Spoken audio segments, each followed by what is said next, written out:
And let me just kind of cover the topic areas. We have some about the level of decontamination, some about enclosure, one about modeling, several about the demolition process, and then kind of an ancillary one. So I'll start at the top of my list. And the first questions are kind of about the level of decontamination. Kathy McGoldrick's asking, is the 98% of total materials or 98% of radiation in the main plant process building? Charlie Bowman is asking a similar question about slide, I think it's 4. Is the material reduction to 2%? Is that by weight or by curies? And how many curies remain in the main plant process building today? And how many different radionuclides? Okay, so I think I can walk through those in order here. So the 98% is addressing curies. We roughly had in the mid-1990s about 1,600 plutonium equivalent curies in the facility. At completion, we will be down less than 30 plutonium equivalent curies.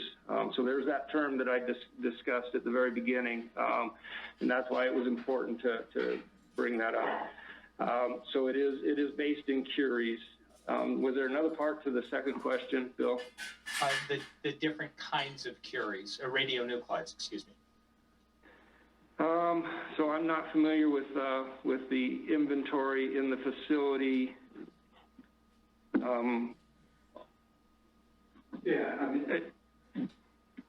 Yeah, go ahead if you could. So Ken Whittam's gonna give us a little bit of detail on that.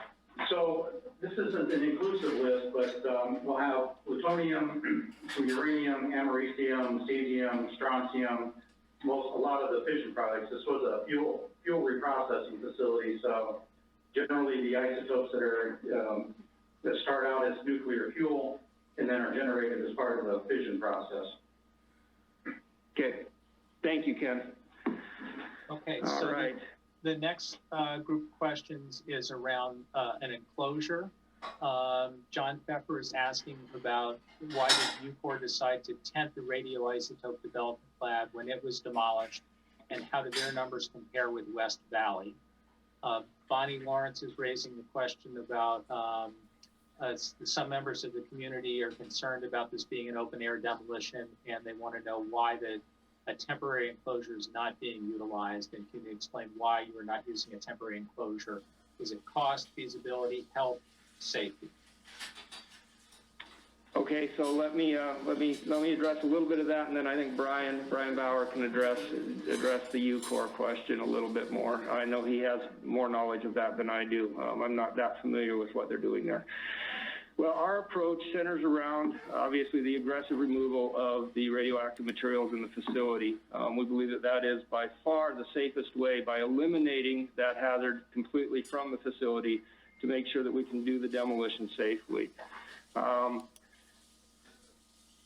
When you look at where we're at with the source term removal, we can and will be able to safely demolish the building without a spread of contamination. We have focused on that, and our modeling demonstrates that the maximally exposed offsite individual exposure will be estimated at 0.043 millirem over the entire period of the demolition.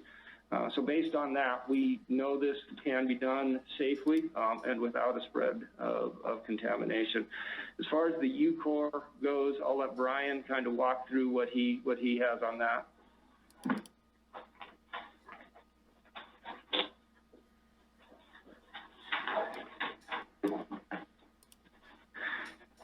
Thank you, Kelly. For those of you that I have not met, I'm Brian Bauer. I'm the Department of Energy Director at the West Valley Demonstration Project. And that is a very good question relative to the work that was done down at UCOR, relative to the containment structure that was built over the former radioisotope development lab, or building 3026. And this is a really good example of when a containment structure does make sense. So first, I know we have a lot of new people on the call tonight. I need to give you a little bit of background on what we're talking about relative to UCOR. UCOR is a contractor that's been hired at the Oak Ridge National Laboratory to do the demolition work. The UCOR acronym stands for URS CH2M Hill Oak Ridge. And they're the contractor that's doing the work. So when John asked this question about the work being done by UCOR, that was what he was referring to. So now those of you who are not familiar with the Department of Energy complex, at the Oak Ridge National Laboratory, there are several areas where work is currently being done and work has been done in the past. Currently at the Oak Ridge National Laboratory, we have the Y-12 complex, which is where the National Nuclear Security Administration does work. We have the Oak Ridge National Laboratory, where the Office of Science does their work. And then we have the East Tennessee Technology Park, which is where the large gaseous diffusion plants used to be located. Specifically, the facility that John was asking about is a facility that resides within the Oak Ridge National Laboratory. And Joe, if you could pull up the first slide, give you a little bit of an idea of what we're talking about here. So this is an aerial view of the Oak Ridge National Laboratory. And as you can see, there are a number of perform a lot of work. The structure that John is talking about is relative to research and development, a number of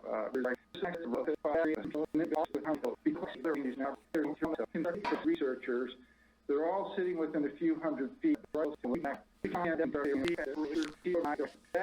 Necessary to protect the public. They're a considerable distance away. But again, it was built for those workers that are in close proximity doing their normal work. So that's the type of situation where a containment structure would make sense. In the middle of a highly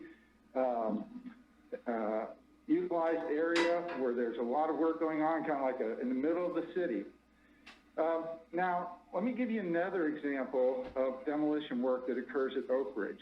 And this example is more of an apples-to-apples comparison of the situation that we have at the West Valley Demonstration Project. And what I'm going to be referring to here is the East Tennessee Technology Park, also known as ETTP. There was considerable work being done at Oak Ridge, and this is really a more accurate comparison. So, Joe, if you can pull up the next slide. Now, this is an example where the facilities at the East Tennessee Technology Park were no longer required. The entire area, that entire unit, all the facilities in that area were no longer needed. There was not research work going on right next door. The entire area was ready for demolition. There were no further needs for the facility. In this situation, there was plenty of room, sufficient room available to set up their contamination boundaries, their buffer zones, their waste staging areas, their water management areas. As you can see, when they did the demolition at ETTP, which is a situation that's very similar to what we had in West Valley, no containment structures were needed in doing this type of work. And this was certainly protective of the public and the environment doing the work in this way at the Oak Ridge National Laboratory. So again, I understand there are times when it certainly makes sense to put up a containment structure. If you were doing this demolition in the middle of a populated area, in the middle of a city, a containment structure may make sense. But for the type of work that we're doing at West Valley, as Kelly just explained, our focus was getting on the source removal, removing all the residual material from the main plant so that we can safely demolish it. And as Kelly pointed out very early in his presentation, well below any type of regulatory standard and certainly protective of public safety and health. Thank you. Okay, Kelly, I have a few more questions and a couple that I have seen come up, which are going to come up later. I think we have just a few more minutes before we need to shift to our next presentation. Okay, sounds good. On the demolition process, a couple of questions by Ray Vaughn. And so do you use core sampling of contaminated concrete walls and radionuclide testing of the cores to determine effectiveness of the nitroscission? If not, why? And just a comment that this would provide direct confirmation of radionuclide removal without having to rely on assumptions and then a request at some point having the presenters show a video of a few minutes of continuous demolition of the thick concrete wall during the VIT facility demo. Can that be done, not using time lapse? Okay. All right, so the first question, we do monitor the wall. We establish what it is prior to doing the nitrocision. We will also monitor while we're doing the nitrocision, so when we may make a single pass, we will do the surface surveys of that. Then based upon that, we'll determine if we need to do another pass with the nitrocision in order to effectively decontaminate the wall. As far as core sampling, there would be no need to do that given this is surface contamination and we're removing the material as we go, and we can survey the surface to determine that we have been effective in removal of the material. What was the second part of that, Bill? Oh, the time lapse or video. I don't believe that we've been able to locate a video of the actual demolition of a wall. We have several photographs, but I don't believe we have a time lapse video. I think he's asking for a non-time lapse, a real-time video of anything. Yeah. So I think I'm not sure Ray felt that was a complete answer. I think the question asking, I think the answer I heard you give, Kelly, was you test the surface, you do the nitrocision, you test, and at that point, if you feel it's clear, it's okay to move ahead. I think Ray is asking about potential penetration deeper in the wall that the core sampling would address. Okay, so Ray, I'm going to let Darren Boone address that question. Darren?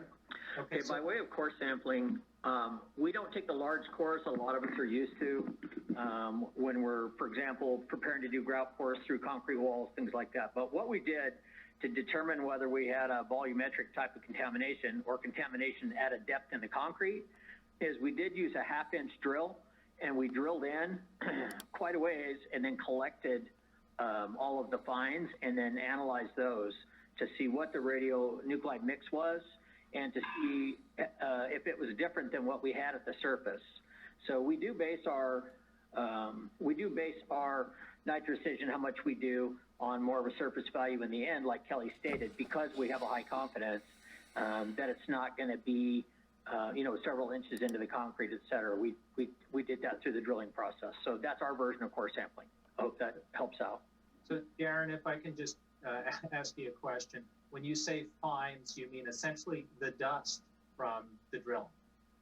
Correct. Yeah, the spoils or whatever the standard term is. Okay, thanks.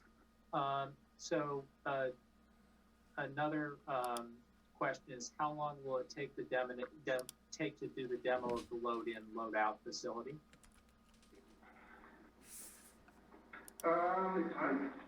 I'm sorry, what was that? 6 weeks. It'll be about 6 weeks to do the load-in, load-out facility. Thank you. And that was from Kelsey Shank. And then Linda Schneekloss is asking, how long have you been using nitrocision and where else have you used it during demolition? All right, so we started nitrocision in January of last year inside PPC South. We were able to perform that until about April when we were impacted by COVID and the COVID shutdown, partial stop work. We did reinitiate it in the fall again, and that was in the September timeframe, and we made progress through October. But with the increased spike in COVID, we were again in a position that we needed to back off the close person-to-person work, which this is, and we have not returned to it yet. We are working with the department to determine when we would return to performing nitrocision in PPC South. As far as where have we used it previously, I know that You're on site before a contract. Yeah. Okay. There were three cells that were had nitrocision performed in them here at West Valley previous to the CHBWV contract, and it was very successful at that time. There is a video of that if it's still up and functioning, and I can check on the West Valley Citizen Task Force website when that was demonstrated to the CTF some time ago. So there are only two more questions, and they relate to two issues which I think are going to be addressed in upcoming presentations. So I'll just give Ken and Allison a heads up that Kathy Goldberg is interested in the kind of modeling that's being used to determine radiation that will go off-site and what is that modeling. And Charlie Bowman is asking, will the meteorologists continually monitor the weather, especially to look for rainstorms during demolition and decontamination? So I think those are deferred to, because they're more appropriately addressed in the monitoring portion of the presentation tonight. And we'll make sure we loop back to them. And our time is time to move on to the next presentation. So thanks. All right, thank you, Bill. Next will be Darren Booth. And if I've missed any questions, please feel free to chat me, and we will make sure we get to them.